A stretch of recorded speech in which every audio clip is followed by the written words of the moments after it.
I see a lot of people kind of opening and paying the money to start these businesses without, I don't know, kind of like even testing out their idea first. Talk to some people about it. If it's a product, create some sort of a prototype. If you're going to end up spending a lot of money to test, to create the prototype, then yes, you want to start an LLC before you do that so that you can write off those expenses, right? But if it's something like I keep thinking, I'm just thinking about something that you're already doing and you can just expand that. For me, let me make more of those little apple cakes. Let me pass them around. Let me bring them to some of the cafes that could be my customers. And yes, okay, some of them are going to say no because maybe I don't have some of the infrastructure in place yet, but that's okay. It's just about getting some feedback. Welcome to the Audacious Founder Podcast. I'm your host, Melissa Manning. This show is for the person who knows they're built for more. Welcome to your next level.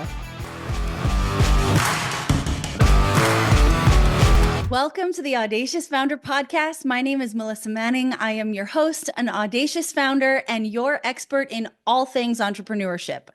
Today, I want to tell you about, or I want to talk to you about the first 5 steps in getting your business started. And I'm actually going to keep it way simpler than what you're thinking because I find that so often people are overthinking the first couple steps of starting your business. They're immediately thinking that they need to get their LLC started, that they need to hire a lawyer, and I don't know, all this stuff that's not really necessary at the very, very beginning. So my number one, the reason that I was thinking about this is because obviously it's a new year. We're looking at our goals for the year. We're looking at the ideas that we have that maybe have been kept on the back burner for a while. And I myself, as I say, a serial entrepreneur, I am always thinking about my next business. And I don't know if I am always looking or thinking about and trying to control myself with starting the next business. I know I've said this before. I've started many businesses, like 13 of them, and actually created them, like didn't just like I don't know, start them and do nothing, like created them and ran them for years. But my problem is that I'm interested in everything. I think I can do everything. And so I end up putting too much on my plate and having too many moving pieces and too many things to manage at the same time. So this year I've been trying, or actually the last couple years since COVID, I've been trying really hard to focus on one, maybe 2 things, depending on how I feel like my bandwidth is at the moment. Right now, my primary business is Audacious Founder. I do freelance coaching for TARDIS Wealth Strategies, and I have, Audacious Founder clients, and I do this podcast, and I host events for Audacious Founder. And those things in and of themselves are enough to keep me very busy, especially as I kind of amp up my goals for the podcast and for these events. However, in the meantime, I have also been toying with the idea of starting an at-home bakery because I make this thing all the time. It's like the thing that I bring everywhere when I attend places and got to bring something. I make an apple cake, and it doesn't sound like much, right? Apple cake, apple pie, it's got to be the same thing. Not that impressive. It doesn't even look that impressive, but man, it tastes great.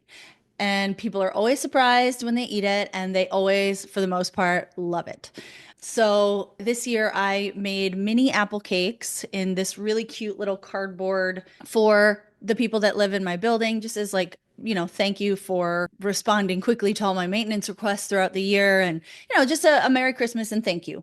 And so it was so cute. And I was like, wow, I really feel like I could sell these. And so again, I get easily distracted. I want to do everything. My coach is always like, go back to your goals. Is this something you need to do to reach your goals? And is this starting an at-home bakery something I need to do to reach my goals? Absolutely not. If I can get it going and it's not completely overwhelming, would it help get to my goals? Would it add an additional stream of income? Yes. Would it be kind of fun to try out new recipes and make people get excited when they taste whatever it is I'm giving them? Yeah, that'd be pretty cool. So I was thinking about, for the reason of what I'm thinking about doing, also new year, like I said, new ideas, maybe new pursuits for you.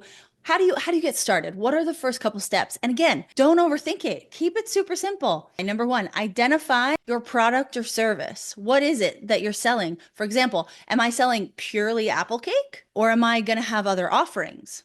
Right? Think about there's a donut place over here, Salty Dough in Miami. They only sell donuts. They sell many flavors of donuts, of course. Okay. I don't know, there's like macaroon shops. There's other places that sell primarily one type of product, but then over time they might expand, the flavors or the options within that one product. So for me, the cake is like kind of like a coffee cake. So am I selling all coffee cakes, but different flavors of coffee cakes? Am I selling a variety of cakes, cupcakes, cookies, blah, blah, blah, whatever else I could add into that? Or am I selling just the apple cake? So identify what your product or service is. What exactly do you want to be selling?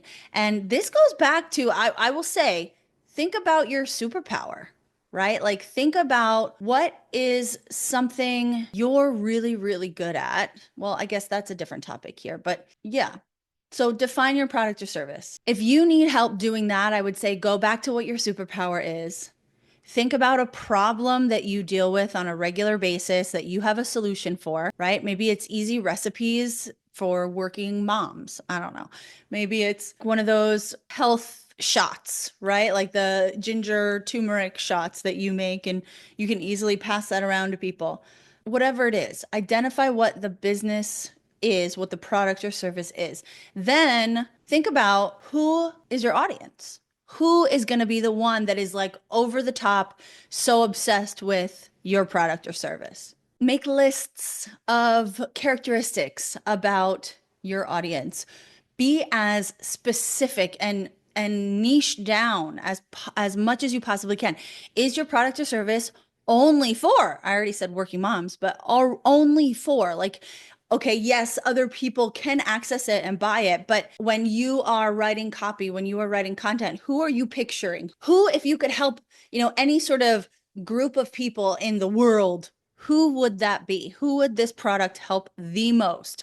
That's who we're going to focus on. That's who we're going to speak to. Other people are going to respond. Other people are going to resonate with your messaging and they're going to purchase your product too. Then once you know who you're speaking to, look at the competition, look at the solutions that are already out there providing the same or similar product or service as you, and what are they lacking? And what is something about your product or service that is different? For example, my friend Karen, who you will hear a podcast from in the next coming months, she runs a mobile nail salon company. She does mani-pedis. She comes to you, she brings all the materials, all the colors, and she sets it up in your living room, in your, wherever you want her to set it up. She sets up. Her hours are a lot more open than a traditional nail salon. She will come to you at like 11 p.m. at night or 6 a.m. in the morning. So that is what makes her unique. That is what adds value above and beyond the competition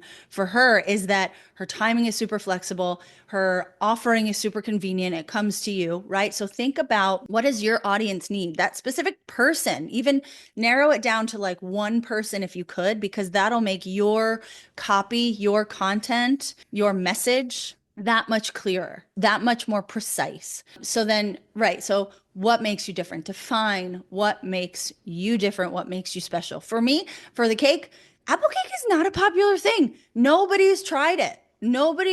Everybody just thinks of apple pie or like apple crumble or something.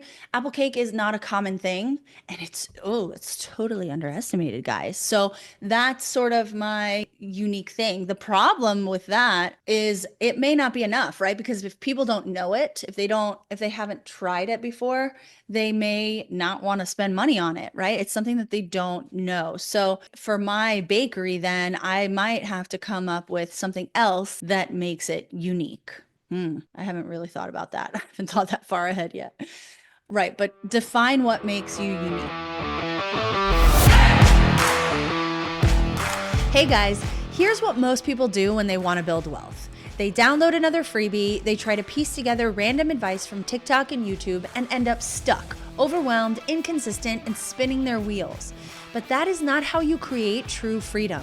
If you're ready for something smarter, deeper, and actually aligned with your life, book an Audacious Wealth breakthrough call with me. This is not cookie cutter coaching. This is where we look at your gifts, your vision, and your numbers. And we build a bold, personalized blueprint to help you turn your income into impact, your time into freedom, and your ideas into legacy. You've done the DIY hustle. Now it's time for strategy that fits like it was made for you because it was. Spots are limited, so head to the show notes and claim yours now.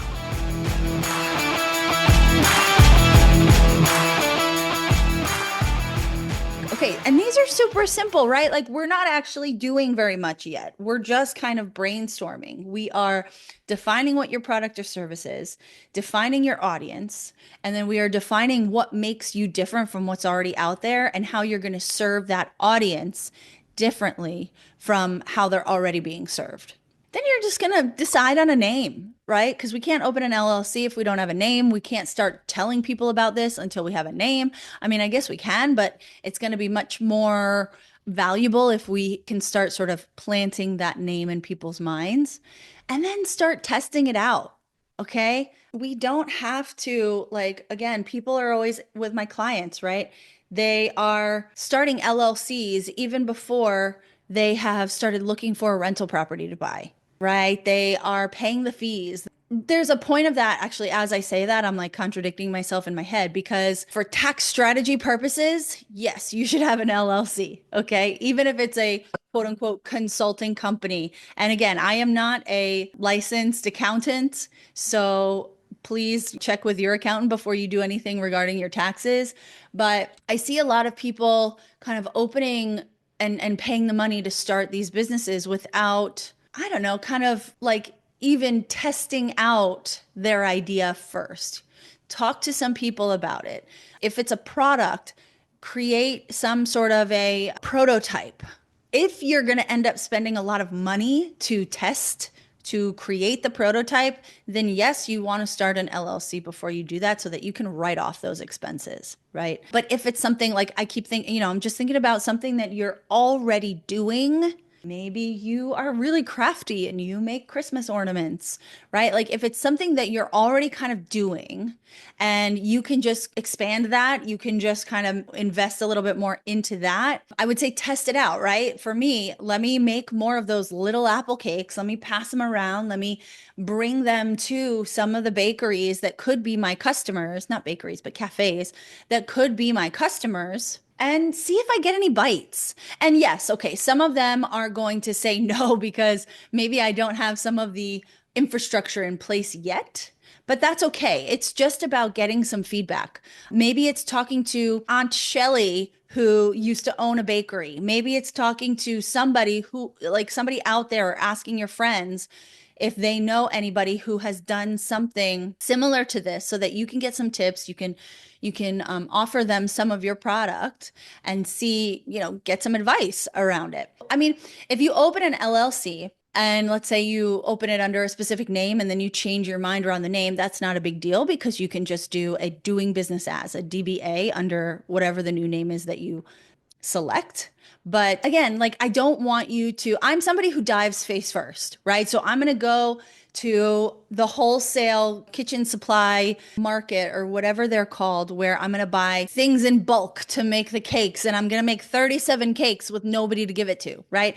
I'm the kind of person who dives face first. So before you dive face first, before you spend $500 on new pans and new materials to make whatever this thing is, start testing it out little bits by little bits. Start to accumulate some feedback. Start to see if people actually care about this. Like ask your friends, like Karen's mobile nail salon, right? Talk to your friends and say, hey, if you could hire somebody to come to your house at 8:30 p.m. to do your nails after a long day at work and before you go to bed, would that be convenient for you? Would you pay X amount of dollars for that, right? Because this helps you start to formulate your pricing. This starts to help you make those tweaks that's going to make whatever your product or service is more appealing before you start really diving in face first, right? So define your product or service. And if you have trouble doing that, if you really don't know, you just want to start a business, take some time. right? Don't just grab the first thing that seems like it makes sense. I have so many clients that Amazon stores were really trendy for a period of time and people put in $50,000. I had a client who put in $100,000 to create two Amazon stores through a third party who was, she was going to give them the money and they were going to organize the whole thing. Scam. I've had that happen a couple times to clients before they come to me. They are a victim of whatever this Amazon scam is. I think some of them are legit. I think you can make money on Amazon, but I think you have to be very careful. But my point is, they dove in face first, put 50K on the line, and they hadn't done due diligence. So consider these 5 first steps, super simple, brainstormy due diligence, right? Define your product service. If you have a problem doing that, you don't know what that is yet, then go back to your superpower. What is something you already do? What is something you've noticed that people compliment you on? What is something that you really love doing? Maybe you love sitting there for hours and crocheting some little creature and putting that on Etsy. Maybe you love doing that. So go back to that superpower. And if you listen to one of my last podcast episodes, the one about your superpower, think about what you get criticized on. Think about maybe the parts of your personality that get on people's nerves and see if there's something about that that could be a strength, because that could be your business. Maybe your business is organizing, right? Because you get super annoyed when people in your house do not put things back where they're supposed to go. And so maybe you can monetize that, right? So define that. And then who would you serve? Are you going to serve men and women between 25 and 35 who are going to get higher degrees? They're in master's programs. They don't have time to like sit there and organize, or doctors and lawyers and career people who are very, very busy don't have time to like do that organization, but they've got the money to hire somebody to do it, right? Who's your audience?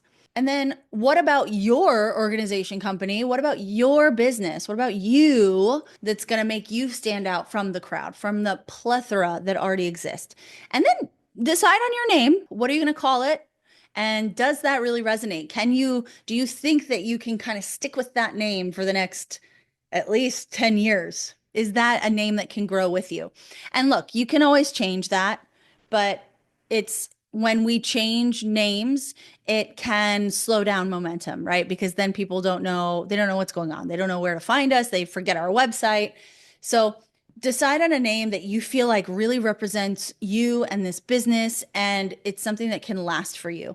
And if you need help deciding on a name, I mean, it's hard. Sometimes you just have to be patient and kind of wait for it to show up, but you'll feel it when it's right. And you can use thesaurus.com. I think there's one called like hippo.com or something that's basically a thesaurus where you put in certain words and you can find synonyms for them, which can help inspire you to think of new phrases or new ways to describe what you do. You can, run them past a couple of your friends and just say, hey, out of these 5, what does each one make you feel? What is the one that you would want to buy from first out of these 5? Ask them. So this is part of the due diligence. This is part of testing. And then start having people that test out your product and see what the feedback is. Is this something people would pay for? Or is this, I don't know, something that doesn't actually help them the way you expected it to?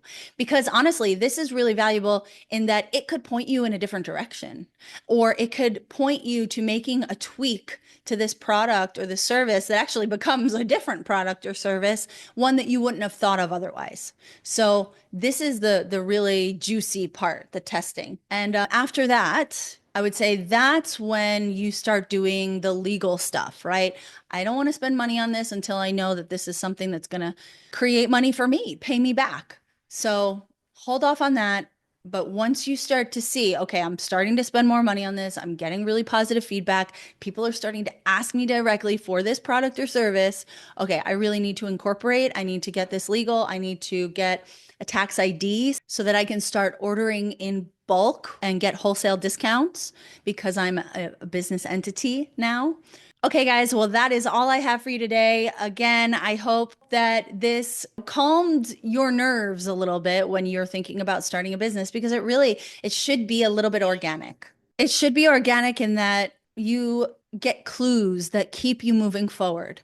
And if you start to get a lot of maybe negative feedback or things become unnecessarily difficult to proceed, to move forward with whatever you're trying to do, this is very subjective, but that could be a message that you're not going in the right direction. So you might want to take a step back, analyze, and see, are all of these sort of negative feedbacks or no's or whatever they are they kind of like nudging me in a different direction? Is there something else that I had on the back burner that I would love to do, but maybe I'm a little too scared to do it? So I'm trying to do something that's a little bit easier maybe, or not so scary, and it's really just a distraction or an excuse not to do the scarier, more awesome thing.